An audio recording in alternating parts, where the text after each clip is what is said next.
Bonjour, bienvenue sur ocode.fr. Cette vidéo montre comment se connecter à un bus CAN. Un bus CAN est un protocole d'échange entre deux microcontrôleurs. Le bus CAN est beaucoup utilisé en automobile. L'Arduino est une carte de développement avec le langage C. Cette connexion permettra par exemple de faire un diagnostic du véhicule. Le coût total est estimé à moins de 20 €. Pour cela, il faut se procurer un câble ODB2 en dB. Son coût est aux alentours de 7 €. Puis une carte de type MCP2515 qui permettra de se connecter à notre bus CAN. Comptez 6 € et ajoutez à cela pour 3 € une carte Arduino. À la réception de la carte Shield du bus CAN, il faudra souder les broches. Ainsi, il pourra être emboîté sur l'Arduino. Passons à la préparation de l'installation de logiciels. On installe d'abord l'éditeur IDE de l'Arduino. Puis, afin de pouvoir utiliser le Shield, il faut télécharger la librairie MCP CAN. On va par exemple sur la page de GitHub, on télécharge son fichier zip compressé, puis dans l'édition croquis, on se déplace de colonne en colonne jusqu'à cliquer sur ajouter la bibliothèque zip. On va chercher le fichier qu'on a téléchargé. Toujours avec le logiciel Arduino, il faudra vérifier qu'on a bien sélectionné la bonne carte de type Arduino Uno. Par la suite, dans le menu exemple, il faudra bien sélectionner notre librairie qui est MCP CAN libmaster. Il faudra choisir le fichier CAN receive.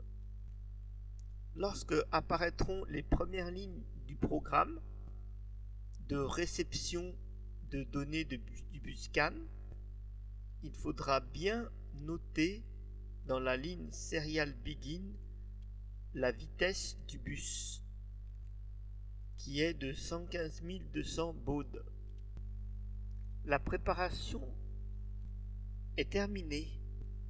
Il faut passer à la pratique. Dans ma Twizy, à côté de la ligne cigare, il y a le connecteur ODB.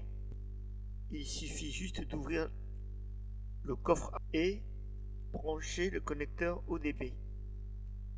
De l'autre côté de ce connecteur, on branche la prise DB9 sur la carte CAN du Shield de l'Arduino.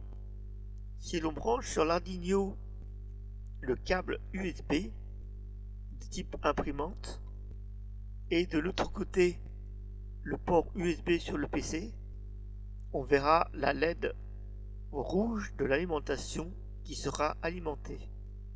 Dans la vidéo de démonstration, je suis parti du lancement du logiciel Arduino. Le bout de programme CAN Receive est prêt à être téléversé.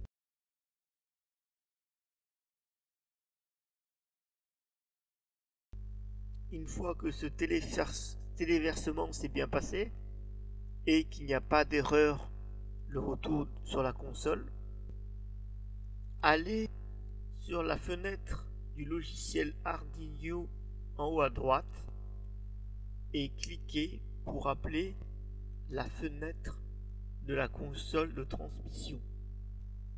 Vous devrez voir le retour de la console qui est marqué Starting Configuration Successful. S'il n'y a pas ce message, vérifiez que le port COM est bien accordé au niveau de sa vitesse ainsi que le numéro du port COM. Pour le moment, on a juste la liaison entre les deux microcontrôleurs. Le microcontrôleur de l'Arduino qui se connecte sur la carte Shield du bus CAN et le bus CAN Shield sur le contrôleur de la Twizy. Démarrons la voiture en tournant sa clé de démarrage. Le tableau de bord démarre. Allons regarder la LED de transmission et de réception de la carte du bus CAN Shield.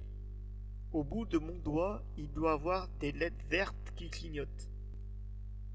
De retour sur le PC, nous pouvons voir les messages qui transitent. Ce sont des colonnes d'adresses et de messages. À ce stade, tout s'est bien passé. Nous pouvons désormais utiliser d'autres lignes de commande pour lire ou écrire.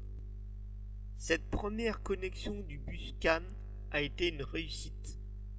Maintenant, avec cette carte de développement, on pourra faire du diagnostic, faire du développement en langage C.